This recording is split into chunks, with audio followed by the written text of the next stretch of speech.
Estamos de volta com o Morning Show. Fefito, a gente anda lendo aqui um monte de coisa, né, sobre essa suposta disputa pela herança do apresentador Gugu Liberato. O que tem de verdade aí? O que é invenção? O que é mentira, fofoca, Fefito? Conta aí. Olha só, gente, todo mundo foi pego de surpresa com essa coluna da Mônica Bergamo hoje, dizendo que a viúva do Gugu, a Rose Miriam, iria à justiça para ser reconhecida como herdeira dele. Ela teria dito, inclusive, ela disse, inclusive, a coluna Mônica Bergamo, nunca tive um outro homem. Embora questionada se de fato eles tinham um envolvimento romântico, ela deixava muito claro que os dois moravam juntos quando eles estavam nos Estados Unidos. O Gugu morava aqui em São Paulo. Enquanto ela morou aqui em São Paulo, os dois moravam em casas separadas, segundo ela, porque ele preferia o silêncio. Mas ela foi morar nos Estados Unidos para os filhos fazerem high school lá, o ensino médio, e ele ia constantemente visitá-la. E na casa em que ela vivia com os filhos, eles tinham closets com roupas e tudo mais. Fefito, ela é a mãe biológica dos filhos do Gugu. Ela é a mãe biológica dos 3 filhos. Só que muita gente acha...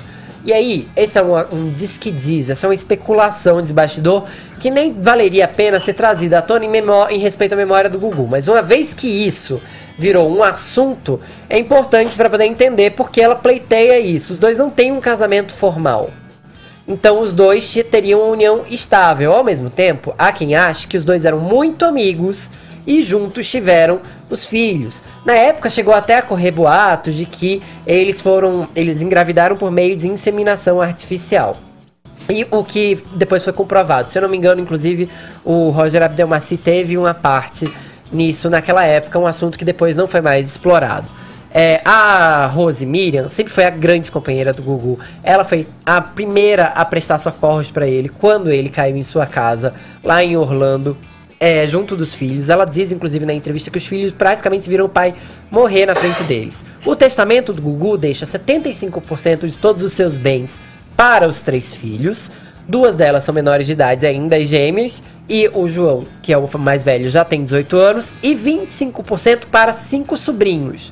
Portanto, ele contemplou a geração mais jovem de sua família. O que Rose questionaria, e por isso ela contratou um escritório de advogados chamado Nelson Williams, aqui de São Paulo, o que ela questionaria é por que ela, que teve união estável, não está inclusa nisso. Foi preterida da divisão. Ela já escreveu um testamento contando com a possibilidade de revogar esse testamento para ter direito a metade disso, porque aí nesse caso seria metade para ela, que é a mulher do Gugu, metade e a outra filhos, metade seria dividida entre os filhos e os 5 sobrinhos, que teriam 25% dessa outra metade. Ela inclusive chegou a fazer um testamento já passando toda essa metade para o nome dos filhos após sua morte. A preocupação dela é poder viver com alguma ajuda, porque no final das contas ela também deixa claro que o Gugu toda segunda-feira depositava um dinheiro na conta dela para que ela pudesse viver. Me pergunto aqui se administrar a família ali, exatamente, né? Mas me pergunto aqui se seria de fato o caso, uma vez que os filhos já têm acesso a isso e ela já é a guardiã legal das filhas menores, e o João, claro, é um filho muito apegado à mãe, se esse processo seria necessário, uma vez que ela, de certa maneira, teria acesso e seria atendida pelos próprios filhos.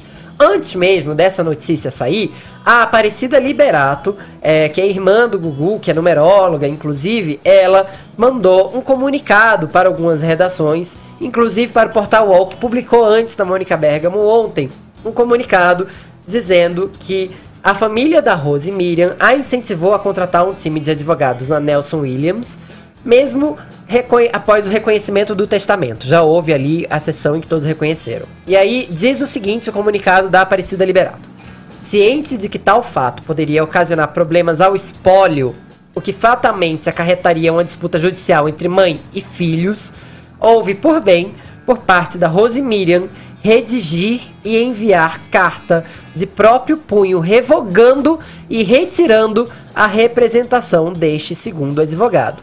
Isto posto, percebe-se que a indução e mau aconselhamento está vindo de terceiros não contemplados no aludido testamento. Terceiros estes que usam da má-fé para criar problemas, constituindo novos advogados com a única finalidade de obstruir a vontade legítima do Gugu, tão bem expressa em seu testamento, que por legítimo é incontestável.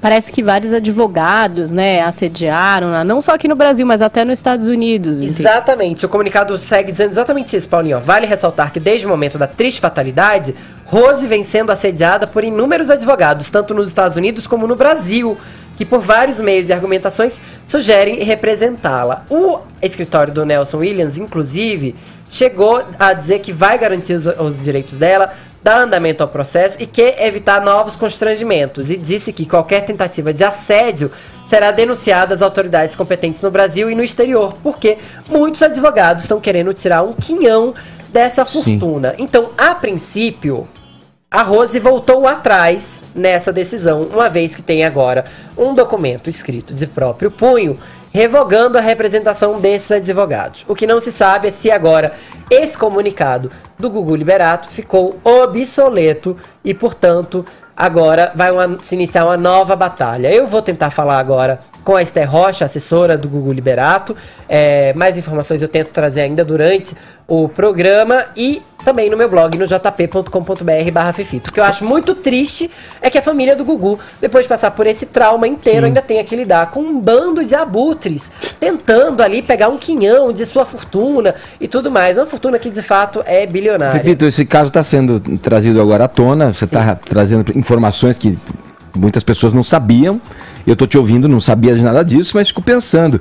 Essa coisa do espólio, né? Me fugiu a expressão agora. Mas é feito assim a revelia, a parceira não está sabendo. Então morreu, aí vai. Tem esse aqui, ó. É que ou é feito em comum acordo? Não, isso? É que existe. Porque se ela está reivindicando agora, não é em comum acordo, né? Não, é que se existe deixar um testamento, que aí você consegue. Acho que é a irmã dele, a Maria Aparecida, que é quem é que vai mexer com o espólio, quem vai fazer valer a vontade dele. Sim. Então aí você, já em testamento, você prevê o que você quer. Porque se você não previu nada, aí existe uma partilha que já é subentendida. Aí ela teria esse direito aos 50% como mulher, como a viúva, 50% para os filhos que vão dividir. E aí ela... Se o Gugu tinha um desejo muito específico e se ele deixou um testamento de fato, ele deve ter pensado em todos esses detalhes, inclusive jurídicos. Porque como uma pessoa que tem uma fortuna grande, que está muito acostumada a lidar com isso, eu acredito que ele tenha se cercado. Você vê, ele chegou a definir ali 25% para os sobrinhos, então ele deve ter se preparado aí juridicamente para que fizesse valer a vontade dele. Eu tenho certeza que a Rose Miriam não ficará desamparada. Obviamente, ela foi a grande companheira do Gugu, ninguém aqui está para questionar isso. E quando eu me refiro a abutres, não estou falando a familiares, né? Estou falando a pessoas de fora, tentando influenciar num processo que já é muito doloroso por si só. O que eu acho, na verdade, é que é muito triste a gente ter que testemunhar isso. Agora, a gente tem que levar em consideração que o Gugu estava pleno de suas capacidades mentais quando morreu. Tanto que estava trabalhando, todo mundo estava vendo ele no ar, ainda tinha coisas inéditas para ir ao ar. Falado, Fefito.